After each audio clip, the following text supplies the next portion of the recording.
પાલિકા સીમાડે વસિયર ગામ નજીક બની રહેલા કરોડો રૂપિયાના બ્રિજને લઈને વિવાદ વધુ વકર્યો છે। બ્રિજ લોકોપયોગી ન હોવાનો આક્ષેપ કરી યુથ કોંગ્રેસના આગેવાનો છેલ્લા 8 દિવસથી ભૂખ હડતાલ પર બેઠા છે। આંદોલનને સમર્થન આપવા વાંસદાના ધારાસભ્ય અનંત પટેલ પહોંચ્યા હતા। સ્થળ મુલાકાત બાદ અનંત પટેલે સમગ્ર પ્રોજેક્ટ સામે ગંભીર સવાલો ઉઠાવી કાર્યપાલક ઇજનેર પાસે પ્રોજેક્ટનો હિસાબ અને ટેકનિકલ બ્રીફિંગ માંગવાની વાત કરી છે।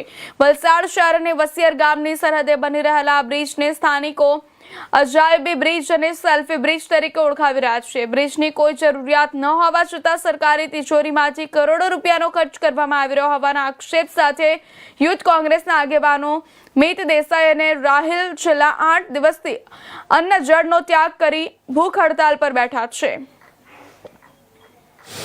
ઉપવાસ પર બેસેલા છે ત્યારે અંગે શું કહેશો?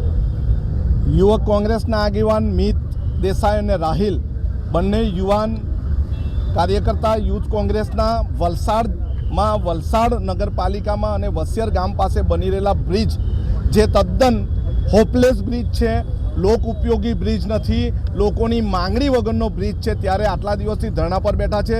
અમે યુથ કોંગ્રેસના આગેવાનની સાથે એમને સમર્થન કરવા માટે આવ્યા છે।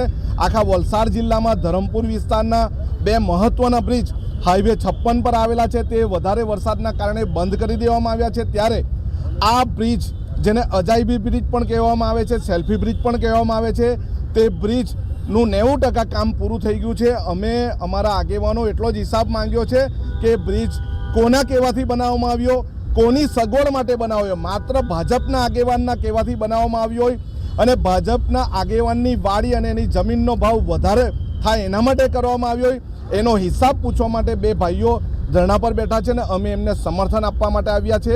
અમે એમની સાથે છે। પ્રજાના પૈસાના ટેક્સના પૈસાથી આ રીતના કામો થશે અને ભાજપના આગેવાનના વાડીએ જઈ